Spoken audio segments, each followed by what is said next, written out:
Welcome to the Heartification podcast, where I interview people on how art has affected their lives and what it means to them. Art has a very special place in my life. It not only makes me feel happy, but it allows me to make others feel special. This podcast is all about how art has made an impact on others' lives, for all ages, all backgrounds, and all walks of life. You can find more about this podcast guest in my show notes. Without further ado, let's welcome my next guest. She is a champion dancer, Miss Bulgaria and Canada, and an artist. Please welcome my next guest, Antoaneta Popova. Hello.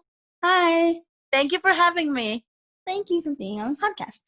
So the first question I always ask is, how do you define art? Well, I feel like art is something that, to be honest, I feel every person can define art with different words, and every artist can also kind of say different things about art, because art is music, art is dance, art is painting and drawing and all of that. So it really, art is something that comes with a lot of talent, with a lot of work, and art could be described in any, I feel like even the nature is piece of art as well, you know, anything that it's kind of divine, and it becomes, it's not just like the living. It's art is something more, something special, something that people can create, and it's somehow connected to their instincts, somehow connected to their intellect, to their souls, and it comes from within, and it's something really deep. Yeah, definitely. And art, you're able to express yourself. Right. So art, it allows you to express yourself in different ways, through music, through like playing instruments, for example. I know many people, that's how they express themselves. That's their way of tapping into people's souls. So music, dancing, drawing, all of those, there's different ways to express yourself and connect with other people in different levels. Yeah, and art comes in many forms. So do you consider dancing to be an art? I do consider dancing to be an art. Of course, different kinds of dancing as well. They're all art. Also because we connect through music as well. So dancing is not just the movement, but you move to music. So it kind of taps into two different types of art altogether. So it's some sort of special art, I would say. Yeah. So do you feel when you're dancing, you're able to express yourselves and show your emotions? Definitely. Well, that's the one thing about dancing, is that it's part of the deal. If you dance, you should. That's what you're supposed to do. You're supposed to show people how you feel, and show certain emotion, and through your actions, through how you move with the music, you express different types of emotions and condition, and it's really interesting to see how different people react to different music as well. So through your actions, you can have a bunch of different emotions. Yeah. And as a champion dancer, when other people are performing, are you able to sense their emotions? Yes, and it's funny you say that, because many times when we compete, we actually have a lot of couples on the floor. When you dance the final round, is 6 couples, but prior that, you might have first rounds competing against another 15 couples on the floor at the same time as you're dancing. And while you're dancing, you definitely sense people's energy around you, and you feel their emotions, and sometimes you can hear them even arguing while they're dancing. It's kind of funny. Uh, but definitely we sense each other, and it's funny because when you become better, people try to stay further away from you when you're dancing, and it has something to do with your personal space and your energy and your vibe, and whatever you're bringing out, it kind of makes people stay further away and give you the distance and give you the space you need to dance. So it's yeah, it definitely can sense that. Yeah, that's amazing. And do you find dancing to be therapeutic? Yes, it is, but it also could go the other way around, especially if your partner is giving you a hard time. When it becomes a sport, it becomes also kind of a work, kind of a job, right? So you take it seriously, and sometimes the pleasure out of dance and the therapeutic part of it, it kind of goes on the side a little bit. It gets pushed away, but definitely dance is the one place where you can put away every other problem you have, and just dance, and don't think of any other issues that you have in the life at the moment. So it is therapeutic. Definitely it is. Yeah. Yeah, definitely. And that's what art's all about. It helps you and helps you express yourself. Right, right, right, right. Yeah. And how do you choose who you work with from an artistic perspective? Um, Well, it's something that I guess it's having the right people around you, and this is for different kinds of arts. I believe it's the same thing for dance and for anything else that is art related. It's the people that you are on the same page with. So I would say the group of people you're surrounded with, it's they should share the same values as you do, the same ideas, the same passion, the same energy. If you're all on the same page, I guess that's how I choose my team, and it's about being on the same page with the person you work with, and that's the most important thing, I believe. Yeah, and having those good connections as well. Right, of course, of course. Yeah. And have you always been interested in dancing from a young age? Yeah, dancing has been part of my life since I was little. Started with rhythmic gymnastics first when I was 4, and then proceeded in ballroom 4 years later. And since then, yeah, I would say it's always been part of my life. It's always growing. So I've been keeping both hand to hand all the time. That's great, and that you started when you were young and now you're a champion dancer. Yeah, dreams do come true when you work hard. Yeah. And how does dancing make you feel? Um, it makes you feel in many different ways, such as, I mean, if you even look at art in general, it could bring different emotions into you. So it could make you upset, it could make you mad, it could make you really happy or relaxed. And same as dance does to me. I could bring it could bring different emotions out of me. Depends of the situation, to be honest. Since I'm a professional dancer and athlete, for me, I always have a goal after my practice or my dance competition. So the emotion could be different every time, and sometimes I could feel frustrated because certain things don't work the way I want them to work. But sometimes I'm lucky enough, and I would have this moment of hallelujah, things finally worked out and I'm feeling happy and successful. So yeah, it brings out very different emotions. It's a big variety of um it's a big range of emotions, definitely. Yeah, that's great. And are there any other areas of art that you're interested in? The drawing, painting has been part of me as well when I was little. I've been doing it also since I was in kindergarten. So later on, proceed with that with the art academy, and have been drawing ever since. Never really stopped. I just put it aside slightly when my dance career picked up, um, but definitely never stopped with drawing. And music obviously is part of me as well because of the dancing. We're very in very tight connection, music and dance. So music is the other art that is always part of me. I did learn how to play a piano when I was little.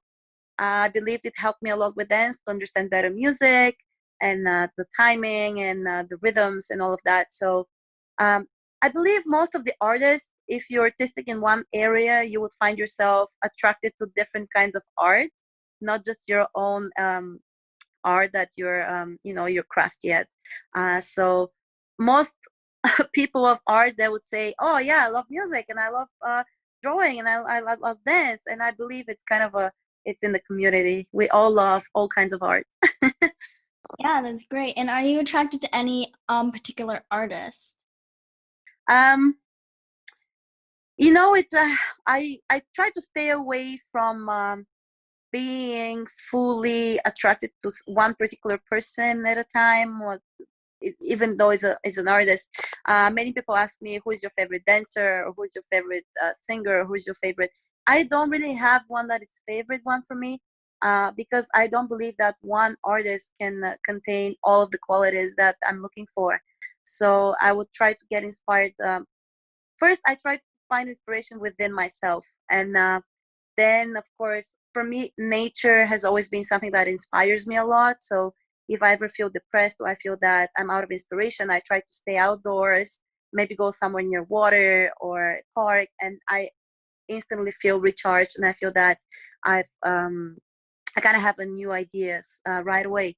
But as you said, back to your point with the having, admiring different people, I just admire a lot of different artists in their areas, and I believe every different artist has their own qualities, and it's something that you can really learn from or get inspired from. So I really don't want to be that person that says, "Oh, I absolutely love Michael Jackson," for example.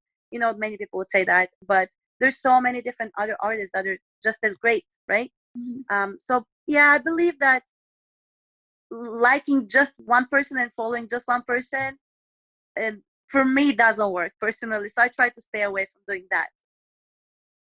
Yeah, that's awesome. And is there one form of art that affects you personally and another form that affects you professionally? That's a really great question. Um, for me, profession and like personal life, they're very tied together, very much like in a very short connection, because I work with people all the time, and I try to keep them very close to me, just as family. I treat my dance students as my dance family, and most of them, they know my life story and everything. So we share a lot about that. Um, so if something inspires me more, that's interesting. No, I think I don't really separate them much. Maybe I should. Maybe I should think of separating them more. But right now, I feel like everything is very tight, in a very tight connection in relation to one another. When you dance, I would think it's like painting a blank canvas. So when you're dancing with the right partner, is it like you're painting by yourself that it just comes naturally? Or is it like you're painting with your partner together as a team? Yes, I guess a little bit of both, I would say, because definitely as a partnership, you need to work as a team. So whatever you create together. But also, as people say, happiness, to make other people happy first, you should be happy. So I believe you should become your own piece of art, and then together you can create art with your partner. I believe that's the right way to approach it. But again, there is no right or wrong, and many people can feel different ways. Definitely, being with your partner in a certain level, the more you improve, the easier it becomes competing together, dancing together, creating stuff together, and more like it becomes an instinct more than anything else. And you're right that we can actually create things together, and it feels like we're painting a great painting together. So, how do you guys work together from an artistic perspective to create the moves? Let's say I have certain visions and certain feelings and emotions, but my partner not always shares the same types of emotions. So he might feel strongly about some action that he would like to showcase, and I wouldn't feel the same way. So then, of course, we need our coach. This is when our coach comes in power. He comes, okay, this looks good. This does not look like I can understand what you're trying to say. So this why the group of people, like the team we spoke earlier about, it's so important that you have the right group of people next to you to guide you and tell you, okay, this I can understand. Because for us, if the message could be clear, but the people watching us, they may not get it. So we need the side eye, somebody that can tell us, oh, what did you try to express here? And we're like, well, this and that. And they're like, well, it wasn't clear. You're not dancing loud enough for me to see that.